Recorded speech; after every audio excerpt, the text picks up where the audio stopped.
Hello guys, तो स्वागत है आपका एक बार फिर से ऑनलाइन के इस डिजिटल प्लेटफॉर्म पे। आज हम ब्रिक्स पर बात करने वाले हैं, जो एक 5 सदस्यों का अंतर्राष्ट्रीय संगठन है ब्रिक्स।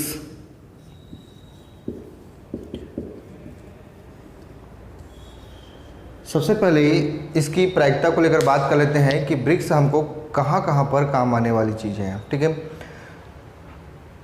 वनडे एग्ज़ाम में इसके सम्मेलन को लेकर सवाल आते हैं और साथ में जो सहयोग के क्षेत्र है वहाँ से इनके अंतर्गत सवाल आते हैं। दूसरा, यूपीएससी में सीधे तौर पे अंतर्राष्ट्रीय रिलेशनशिप को लेकर सवाल बनते हैं यहाँ से।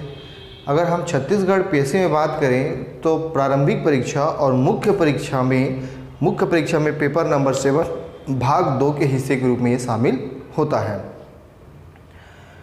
ब्रिक्स एक ऐसा संगठन है जो क्षेत्रीय स्तर पर, भारत के क्षेत्रीय स्तर पर और साथ में इस क्षेत्रीय स्तर का वैश्विक स्तर पर कैसा प्रभाव हो सकता है, इसके माध्यम से सरकार अपनी कौन कौन सी भूमिकाओं का निर्वहन कर सकती है, इन सारे तथ्यों के बारे में ब्रिक्स के माध्यम से जानेंगे।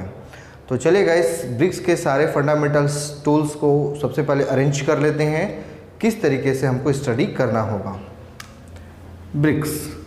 ब्रिक्स में सबसे पहले हम प्रस्तावना को लेकर बात करेंगे। ब्रिक्स में प्रस्तावना के अंकन कैसे हो सकते हैं। ब्रिक्स जो है वो 5 देशों का एक समूह है।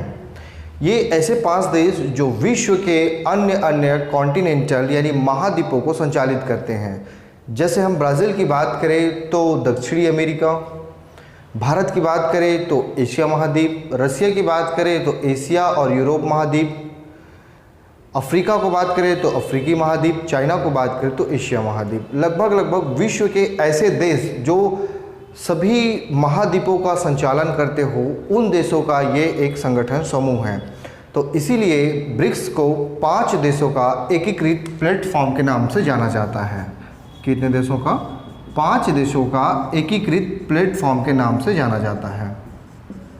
और इसीलिए इनके लिए एक बेस्ट शब्द यूटिलाइज किया जाता है,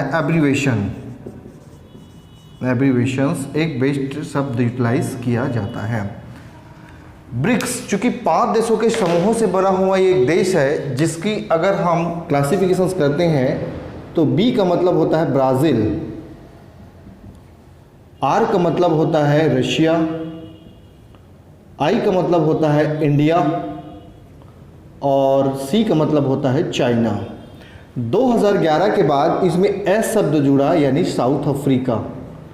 तो टोटल ब्रिक्स जो है वो हमारे 5 देशों का सदस्यीय समूह है। इन 5 देशों के माध्यम से अपनी आर्थिक स्थिति और वित्तीय व्यवस्था को सुधारने का प्रयास संगठित रूप से करने का एक संकल्प ब्रिक्स के माध्यम से इन 5 देशों ने उठाया है। अगर हम ब्रिक्स देशों की एक सम्मेलन की बात करें जो लगभग वनडे एग्ज़ाम में काफ़ी अहम और महत्वपूर्ण होता है, क्योंकि आगामी सत्र में होने वाले आयोजनों के बारे में पूछा जाता है, तो उसको हम सम्मेलन के नाम से देख सकते हैं। ब्रिक्स में सम्मेलन कैसे होता है? यह प्रतिवर्ष आयोजित करने वाला अथवा होने वाला एक संगठन है। इसको प्रतिवर्ष आयोजित किया जाता है और 5 सदस्य देशों के बीच ही आयोजित किया जाएगा। ठीक है। दूसरी बड़ी बात, किस देश में कब होना है इसका निर्धारण कैसे करेंगे? तो देखिए, इसमें सम्मेलन 2 प्रकार से होता है। प्रथम होता है जब इन ब्रिक्स देशों का पीएम आपस में मिलकर सम्मेलन का संचालन करें, और दूसरा मंत्री, यानी कि इन देशों के मंत्रियों के द्वारा आपस में मिलकर एक सम्मेलन का आयोजन किया जाता है। उसको हम पीएम स्तरीय अथवा मंत्री स्तरीय सम्मेलन के नाम से जानते हैं। सम्मेलन में अध्यक्षता, तो सम्मेलन की अध्यक्षता गाइस वो देश करेगा जिसको मेजबान के रूप में सौंपा गया है। तो इन 5 देशों के द्वारा ही इसकी अध्यक्षता की जाती है। इसको अध्यक्षता को याद करने की नीड नहीं है, केवल प्रोपोर्शनल व्यू में समझने की आवश्यकता है। कैसे? सम्मेलन की अध्यक्षता वही देश करते हैं जो मेजबान देश कहलाता है, और यहाँ पे अध्यक्षता का तात्पर्य वो देश के रूप में होगा जो इन 5 देशों का एक क्रमागत स्वरूप कहलाएगा। जैसे मान लेते हैं इस साल बी यानी ब्राज़ील में सम्मेलन हुआ, तो अगले साल कहाँ होगा, फिर उसके अगले साल कहाँ होगा, ये एक क्रमागत है। जैसे पहले साल अगर ब्राज़ील में सम्मेलन हुआ तो नेक्स्ट ईयर रशिया में होगा, नेक्स्ट ईयर इंडिया में होगा, नेक्स्ट ईयर चाइना और नेक्स्ट ईयर साउथ अफ्रीका में होगा। जैसे फॉर एग्जांपल आप सबको पता है कि 2020 में जो ऑनलाइन कोविड के दौरान ऑनलाइन वर्चुअल जो इनका मीटिंग हुआ था ब्रिक्स का, वो रशिया में हुआ था 2020 में, और 2021 में यह कहाँ हुआ, इंडिया में हुआ। तो हम ये अनुमान लगा सकते हैं कि 2022 में कहाँ होगा, चाइना में होगा, और 2023 में ये साउथ अफ्रीका में होगा। ठीक, 2024 में कहाँ होगा, रिपीट अगेन 24 में कहाँ होगा, ब्राज़ील, 25 में रसिया, 26 में इंडिया, 27 में चाइना और 28 में साउथ अफ्रीका। तो इस तरीके से ये मेज़बानी करते हैं। अगर इनमें से कोई एक सन आपको याद हो गया तो इतने सारे सनों को याद करने की आवश्यकता नहीं होगी। That's clear. आगे बढ़ते हैं, ब्रिक्स के इतिहास को लेकर देखते हैं कि ब्रिक्स की वर्तमान स्थिति कैसे आई और 2022 की स्थिति में क्या क्या इनकी महत्वपूर्ण भूमिका रही। तो एक छोटा सा हेडलाइन डालते हैं, ब्रिक्स का इतिहास। एक्चुअल में गाइस ब्रिक्स की उत्पत्ति का सिद्धांत एक रिपोर्ट से होता है। 2001 में एक रिपोर्ट आया था, गोल्डन साच। इसको जिम ओलिन नामक व्यक्ति ने प्रकाशित किया। जिम ओलिन नामक व्यक्ति ने प्रकाशित किया। एक्चुअल में ये गोल्डन साच क्या था, इसके तहत इन्होंने नील ने 5 देशों की अर्थव्यवस्था, तो 5 देशों की जो विकासशील अर्थव्यवस्था है, विकास की व्यवस्था है, उसका अध्ययन किया था इन्होंने। 5 देशों की विकास का अवस्था का अध्ययन किया था, जिनमें ये 5 देश कौन है, आज वही 5 देश ब्रिक्स के नाम से जाना जाता है। तो जब ये रिपोर्ट लाया गया इनके द्वारा, तो हालांकि 2001 ये कब लाया गया था गाइस, 2001 में लाया गया था। इसमें वो महत्वपूर्ण काम नहीं हो पाए जो करना था, लेकिन आगे चलकर जब 2006 में यूएनएससी की बैठक होती है, 2006 में यूएनएससी की बैठक हुई। यूएनएससी का मतलब क्या है, यूनाइटेड नेशन सिक्योरिटी काउंसिल, संयुक्त राष्ट्र सुरक्षा परिषद की बैठक 2006 में हुई। तो इस समय सभी देशों के मंत्रियों ने भाग लिया, पार्टिसिपेट लिया, और पार्टिसिपेट होने के बाद यानी कि यूएनएससी की बैठक खत्म होने के बाद इन्हीं मंत्रियों ने, किन्हें, इन 4 देशों के मंत्रियों ने, साउथ अफ्रीका को छोड़ दिया जाए तो ब्राज़ील, रशिया, इंडिया और चाइना, इन 4 देशों के मंत्रियों ने आपसी में एक राजनयिक समझौता किया, राजनीतिक बैठक किया। तो यूएनएससी की बैठक के बाद उसी दिन इन्होंने शाम को 4 देशों ने मिलकर, साउथ अफ्रीका को छोड़कर ना, बाकी सारे देशों ने मिलकर, सारे देशों के मंत्रियों ने मिलकर एक राजनयिक बैठक को संचालित किया। किस बैठक को, राजनयिक बैठक को संचालित किया, और इसमें इन्होंने निर्णय लिया कि हम प्रतिवर्ष अब इसी तरह से बैठक का संचालन करेंगे। क्या करेंगे, प्रतिवर्ष बैठक का संचालन करने की इन्होंने यहाँ पर बात करी। ठीक, फिर इनकी कार्यप्रणाली धीरे धीरे सुनिश्चित होती। इससे पहले दुनिया ने आर्थिक महामंदी का दौर देखा। आप सबको पता है 2008 जब वैश्विक महामंदी का दौर आया, तो 2008 के इस वैश्विक महामंदी के दौर ने 2 चीज़ें सिखा दी हमको। क्या, पहला कि डॉलर हमेशा मजबूत नहीं हो सकता। पहला क्या सिखाया इन्होंने कि डॉलर हमेशा मजबूत नहीं हो सकता, डॉलर भी कमज़ोर हो सकता है। और दूसरा सिखाया मौद्रिक नीति। तो मौद्रिक जो मूल्य होता है, मुद्रा का जो मूल्य होता है, उस मूल्य का संचालन भी अलग अलग किया जा सकता है। ये 2 स्थिति यहाँ पर इन्होंने क्या किया, मौद्रिक मूल्य के माध्यम से संचालित किया। बहरहाल यहाँ पे वैश्विक महामंदी से इन 4 देशों को समझ आ गया कि हमको किसी भी तरीके से क्या करना है, मुद्रा के रूप में जो जिसको हमने डॉलर के रूप में अपनाया था, उस डॉलर की वैल्यू को कम करना है और अपनी वैल्यूशंस को बढ़ाना है। इसका मतलब डॉलर पे जो इन्हों भरोसा था, वो भरोसा 2008 के वैश्विक मंदी के बाद टूट गया, और इसीलिए आगे चलकर इन्होंने 2009 में, गाइस कब, 2009 में रूस में बैठक की। ठीक, इन्होंने कहाँ बैठक की, तो इन 4 देशों ने मिलकर 2009 में रूस में बैठक किया, और इस बैठक में निर्णय लिया गया आर्थिक विकास को लेकर कि आपस में हम सभी देश कैसे आर्थिक विकास का सुदृढ़ीकरण कर सकते हैं। फिर 2010 में इन्होंने साउथ अफ्रीका को निमंत्रण दिया, कहा कि भाई आप भी हमारे साथ शामिल हो जाइए। और 2011 के बैठक में जब 2011 का ब्रिक्स का सम्मेलन हुआ तब जाकर ये ब्रिक जो है वो ब्रिक्स के रूप में संचालित हो गया, अर्थात साउथ अफ्रीका इसके पार्टिसिपेंट कंट्री के रूप में शामिल हो जाता है। और इस प्रकार से जो पहले ब्रिक था 2006 के बाद से 2008 के बाद से ब्रिक था, वो ब्रिक अब क्या हो चुका है, ब्रिक्स के नाम से संचालित हो चुका है। ठीक है, तो यही से ब्रिक्स की शुरुआत अब कंस्टेंटली हम देखते चले जाते हैं।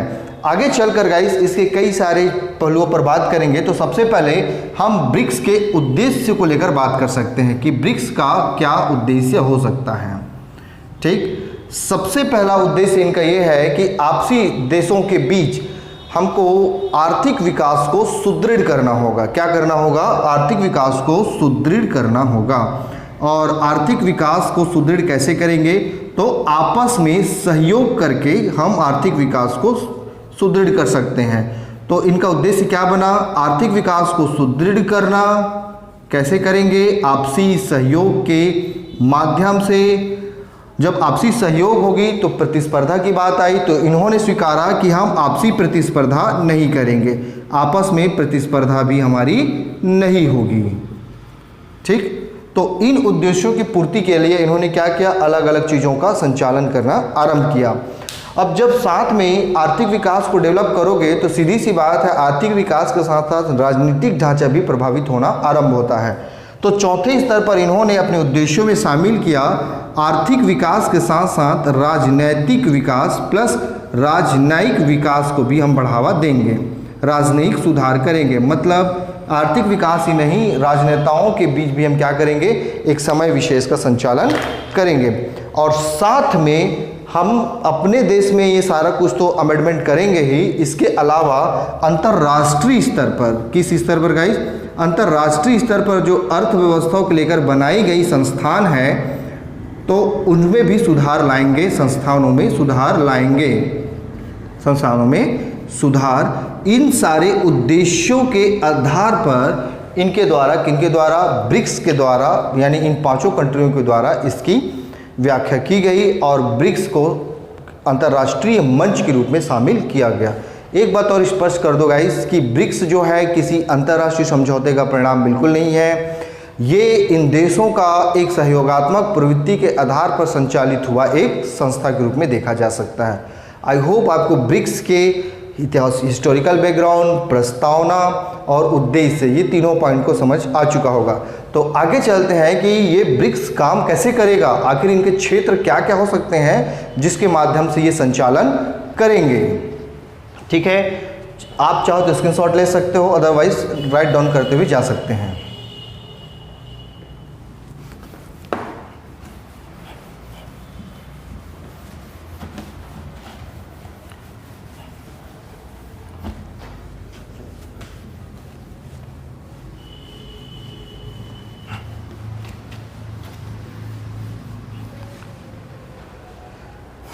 चलिए गाइस, तो देखते हैं ब्रिक्स के कार्य क्षेत्र, ब्रिक्स के एक्चुअल में कौन कौन से कार्य क्षेत्र हो सकते हैं। सहयोग के कार्य क्षेत्र, तो ब्रिक्स के कार्य क्षेत्र को हम 4 भागों में डिस्ट्रीब्यूट कर सकते हैं, 4 भागों में बांट सकते हैं। कितने भागों में बांट सकते हैं, 4 भागों में हम इसको बांट सकते हैं। ठीक, सबसे पहला हम इसको डिस्ट्रीब्यूट कर सकते हैं, बांट सकते हैं आर्थिक सहयोग के आधार पर। किसके आधार पर, आर्थिक सहयोग के आधार पर। दूसरा P2P एक्सचेंज के आधार पर, P2P एक्सचेंज के आधार पर। तीसरा हम इसको डिस्ट्रीब्यूट कर सकते हैं राजनयिक और सुरक्षा सहयोग के आधार पर। किसके आधार पर, राजनयिक और सुरक्षा सहयोग के आधार पर। और चौथा हम इसको डिस्ट्रीब्यूट कर सकते हैं सहयोग तंत्र के आधार पर, सहयोग तंत्र के आधार पर। इन 4 आधारों पर हम क्या कर सकते हैं, ब्रिक्स के कार्य क्षेत्रों को अच्छे से समझ सकते हैं। तो सबसे पहले आर्थिक सहयोग के आधार पर समझते हैं। आर्थिक सहयोग के आधार पर का सीधा सा उद्देश्य है यहाँ पे, ये आर्थिक सहयोग कैसे करेंगे आपस में, तो आपस में व्यापार को संचालन करेंगे और एक देश दूसरे देश के प्रति इन्वेस्टमेंट की भावना रखेंगे। अर्थात एक देश की कंपनी अपने देश की कंपनी उन देशों में इन्वेस्टमेंट करने से नहीं रोकेगा, बल्कि इंकरेज करेगा कि आप वहाँ पे भी इन्वेस्टमेंट कर सकते हो। तो सबसे इम्पॉर्टेंट क्या है, ये आपस में व्यापार को संचालित करेंगे और साथ में निवेश को बढ़ावा देंगे। मतलब एक देश की कंपनी दूसरे देश में जाकर निवेश कर सकती है, ऐसी चीज़ों का संचालन करेंगे। इसके अलावा कैसे करेंगे, तो इसके लिए इन्होंने रणनीतिक सहयोग की बात की। किसकी बात करी गाइस, रणनीतिक सहयोग की। अब रणनीतिक सहयोग का मतलब क्या है, 3-4 चीज़ों को लेकर है। सबसे पहला कि यदि एक देश दूसरे देश में कोई इनोवेटिव कर रहा है, इनोवेटिव वर्क कर रहा है, या एक देश जो अपने देश के भीतर किसी नई चीज़ों का सर्च या डिस्कवर कर रहा है और जो हित में हो, तो ऐसे चीज़ों के लिए आपस में साझा करेंगे।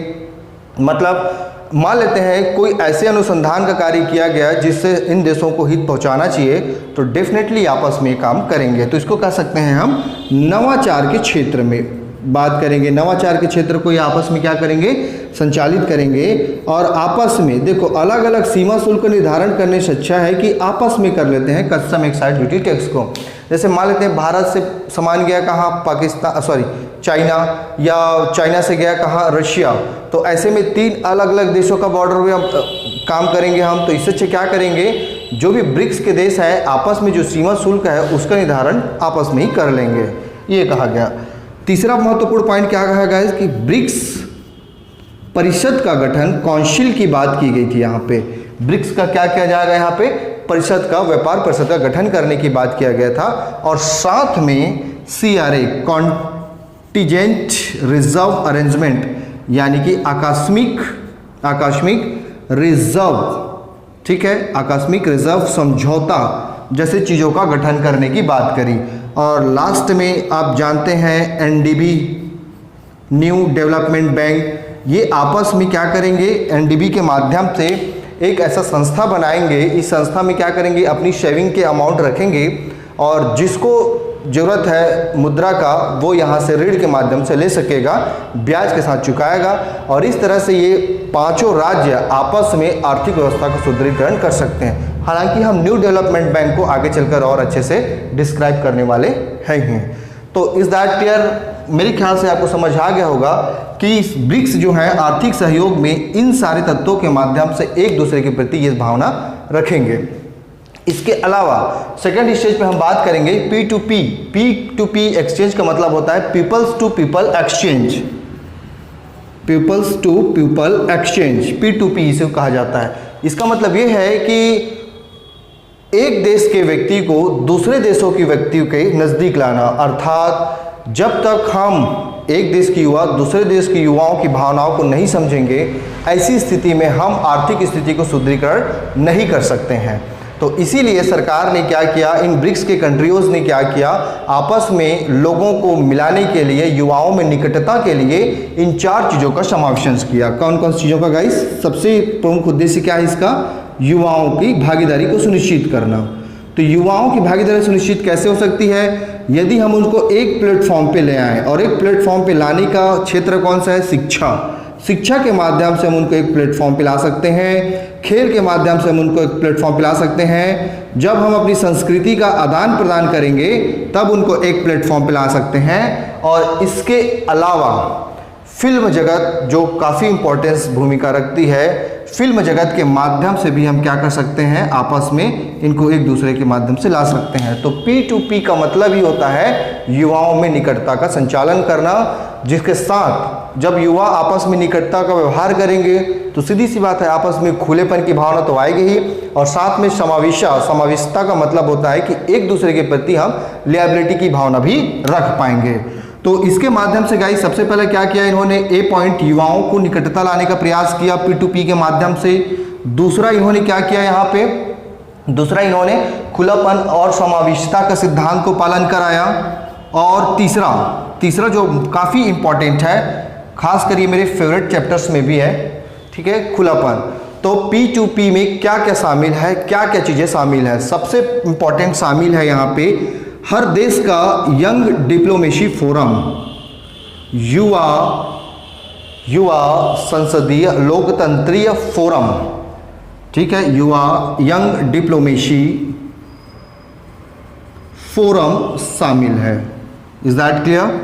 दूसरा, यंग डेवलपमेंट डिप्लोमेसी फोरम के साथ साथ पार्लियामेंट्री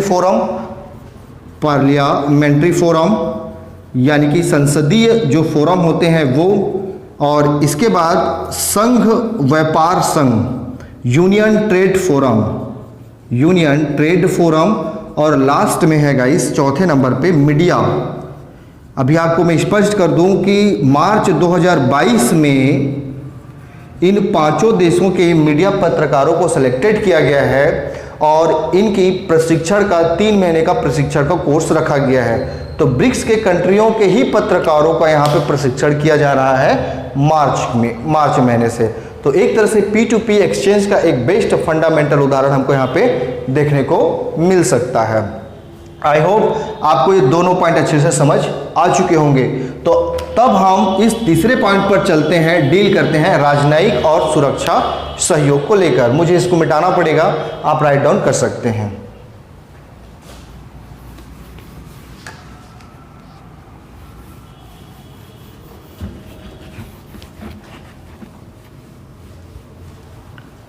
चलिए देखते हैं राजनयिक और सुरक्षा सहयोग का मतलब क्या है। राजनयिक और सुरक्षा सहयोग का बिल्कुल सिंपल सा उद्देश्य है गाइस।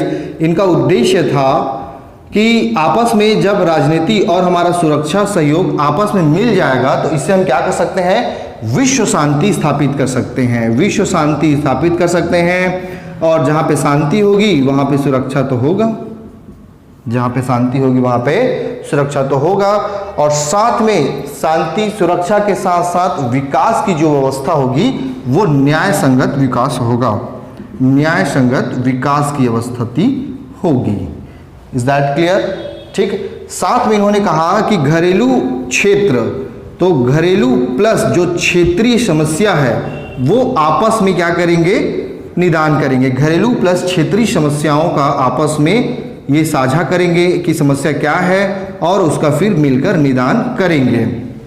ठीक है। और एक लास्ट इंपॉर्टेंट बाइट जो हमारा दक्षिण अफ्रीका है, साउथ अफ्रीकी कंट्रीज है, साउथ अफ्रीका कंट्रीज है, तो साउथ अफ्रीका कंट्री के देशों को प्राथमिकता दी जाएगी क्योंकि ये इन चारों देशों में से काफ़ी पिछड़ा हुआ क्षेत्र है, इसलिए उसको प्राथमिकता की बात की गई थी। ठीक है। फिर सहयोग तंत्र, चौथी स्तर पर समझते हैं कि ये आपस में सहयोग तंत्र की भावना कैसे संचालित करेंगे। मैं यहाँ पे राउट डाउन करता हूँ, उसको आप समझिएगा। सबसे पहला सहयोग तंत्र में बात किया गया है ट्रेक फर्स्ट का।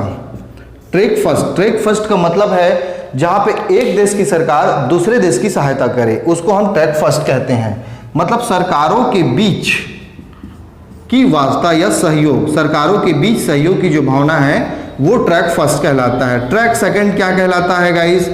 तो ट्रैक सेकंड कहलाता है जब सरकार के संस्था के बीच ये कॉन्ट्रडिक्शन हो, क्या हो, सरकारों के संस्था के बीच ये संबंध स्थापित किया जाए तो उसको कहा जाता है, संस्था के बीच संबंध स्थापित किया जाए उसको कहा जाता है।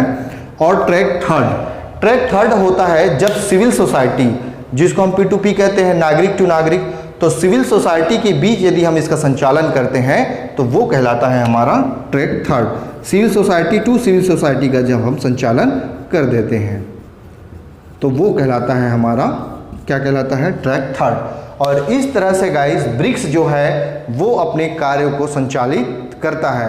बाकी जो क्लासेस है हम नेक्स्ट वीडियो पे देखेंगे।